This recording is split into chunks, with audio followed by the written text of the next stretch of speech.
కూటమి ప్రభుత్వం మొదలై 100 రోజులు గడిచింది. అలాగే గుంటూరు నియోజకవర్గం తూర్పు ఎమ్మెల్యే నసీర్ గారు వీళ్ళకి అసలు అందుబాటులో ఉన్నారా లేదా, పనులు జరుగుతున్నాయి లేదని ఒకసారి తెలుసు కనుక్కుందాం. ఈరోజు 3వ డివిజన్ తరపున ఇది మంచి ప్రభుత్వం అని చంద్రబాబు నాయుడు గారు 100 రోజుల పండుగ సందర్భంగా ప్రతి డివిజన్కి వెళ్ళి ప్రతి నియోజకవర్గంలో ప్రతి కార్యకర్తని ప్రతి ఇంటికి వెళ్ళి తను పెట్టిన సూపర్ 6 పథకాల గురించి ఎమ్మెల్యే గారు, సీనియర్ నాయకులు, వార్డు ప్రెసిడెంట్, సెక్రటరీ అందరూ కలిసి వెళ్ళి వాళ్ళ ఇంటికి వెళ్ళి సమస్యలు తెలుసుకొని ఏమైనా సమస్యలు ఉంటే పరిష్కరించండి అని కూడా చెప్పి సలహా ఇచ్చారు మా అధినాయకుడు చంద్రబాబు నాయుడు గారు. అలాగే ఉప ముఖ్యమంత్రి పవన్ కళ్యాణ్ గారు కూడా చాలా గొప్పగా ఆయన పరిపాలన ఇస్తానికి ఏమో భగవంతుడు ఆయన ఉప ముఖ్యమంత్రిని చేసిన సందర్భంలో మళ్ళీ చంద్రబాబు నాయుడు గారు ముఖ్యమంత్రి అయ్యారు. ఈ చంద్రబాబు నాయుడు గారు ముఖ్యమంత్రి అవ్వడానికి పవన్ కళ్యాణ్ గారి సపోర్ట్ చాలా ఉందండి. అలాగే నిండు నూరేళ్ళు బాబు గారు, పవన్ కళ్యాణ్ గారు, మోడీ గారు మహాకూటమితో ఆరోగ్యాలతో ఉండాలని, అదేవిధంగా చంద్రబాబు నాయుడు గారు మాట అంటే మాటేనండి. 2014లో కూడా చాలా మంచి పథకాలే పెట్టారు. కాకపోతే మా నాయకులు ప్రజల్లోకి తీసుకెళ్ళలేదు. ఇప్పుడు మాజీ సీఎం సెంటు స్థలం ఇస్తే దానికి 4 లక్షలు ఇస్తాను ఇల్లు కట్టుకోవడానికి, కట్టే పని లేకుండా అన్నారు. కానీ 2014లో చంద్రబాబు నాయుడు గారు 50 గజాలు ఉన్న 2,50,000 ఇచ్చారు. చంద్రన్న బీమా, చంద్రన్న పెళ్లి కానుక, చంద్రన్న ఇన్సూరెన్సు, అలాగా ఎన్నో పథకాలు. మహిళలకి దీపం పథకం కింద డ్వాక్రా సంఘాలు పెట్టి గ్యాస్ పొయ్యిలు ఇచ్చి, డ్వాక్రా మహిళలకి పసుపు కుంకాల కింద 20,000 ఇచ్చి, ఇన్సూరెన్సులు ఇచ్చి, బీసీ లోను, ఎస్సీ లోను, మైనార్టీలోని ఎన్నో పథకాలు అమలు చేశారు. కానీ ప్రజలు గుర్తించలేదు. 200 రూపాయల పింఛన్ని 2,000 చేసింది ఆ రోజుల్లో చంద్రబాబు నాయుడు గారు. ప్రజలు ఒకటే చెప్తున్నానమ్మా, 13 జిల్లాల ప్రజలకి బాగా గుర్తుంచుకోండి. పనిచేసే నాయకుడు ఎప్పుడూ ప్రజల్లో ఉండాలనుకునే భావంతోనే చంద్రబాబు నాయుడు గారు 74 ఏళ్ల వయసులో కూడా ఇప్పటికీ కష్టపడుతున్నారు. నిన్నగాక మొన్న వరదలు వచ్చి విజయవాడ ఎప్పుడూ అతుక్కులాలం అవ్వలేదు.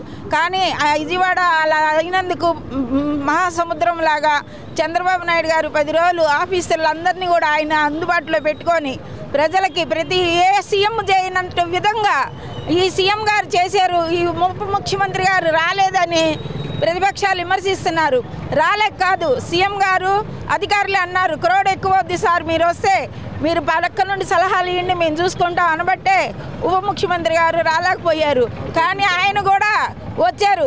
ఆయన కూడా వచ్చి కొన్ని ప్రదేశాల్లో పర్యటించారు.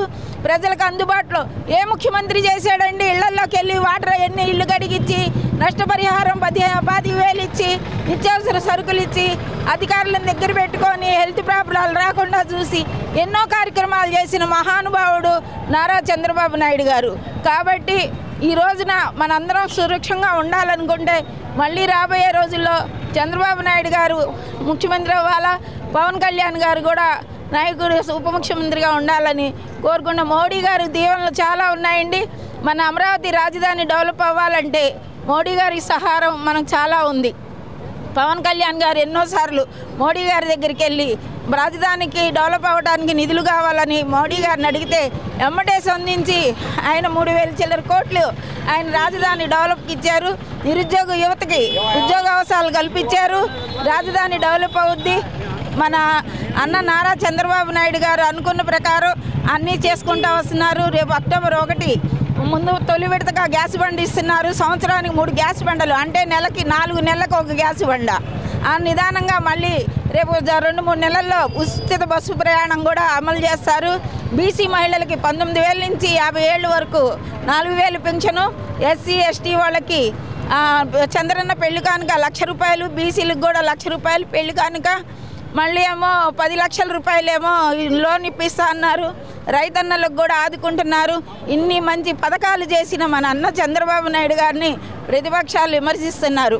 లాస్ట్కి దేవుడు ప్రసాదంలో కూడా చీటింగ్ వ్యవహారాలు చేస్తున్నారంటే ఈ ప్రజలు అట్లాంటి నాయకుల్ని రెండోసారి ఇళ్ల ముందుకు వస్తే చీపురుతో తన్ని తరమాలని చెప్పి ఓ తెలుగు మహిళగా కోరుకుంటున్నాను. అట్లాగే రాబోయే రోజుల్లో అత్యధిక మెజార్టీతో మళ్ళీ తెలుగుదేశం పార్టీని గెలిపించాలని ప్రజలందరికీ విన్నవించుకుంటున్నాను. తూర్పు నియోజకవర్గం నజీర్ గారు మీకు అందుబాటులో ఉన్నారా? అనుకున్న పనులు జరుగుతున్నాయి. ఆయన రావటం 11 రోజులకే ఆయనకి ఎమ్మెల్యే సీట్ ఇచ్చారు 2019లో. కానీ బ్యాడ్ లక్ కొంచెం ఓడిపోయారు సారు. నెక్స్ట్ మళ్ళీ ఇచ్చారు లోకేష్ బాబు పట్టుదలతో.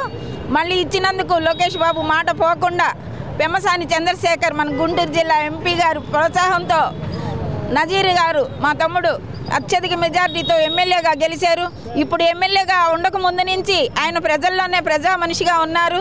ప్రతి మీటింగ్లో కూడా స్టేజీ దగ్గరకు ప్రజలు రాకుండా ఆయనే ప్రతి చైర్ దగ్గరికి వెళ్ళి, ప్రతి మహిళ దగ్గరికి వెళ్ళి, పెద్దవాళ్ళ దగ్గరికి వెళ్ళి వాళ్ళకి ఏమేం కావాలో తెలుసుకొని వాళ్ళకి అందుబాటులో ఉండి సేవ చేస్తున్న గొప్ప నాయకుడు మన నజీర్ ఎమ్మెల్యే గారు.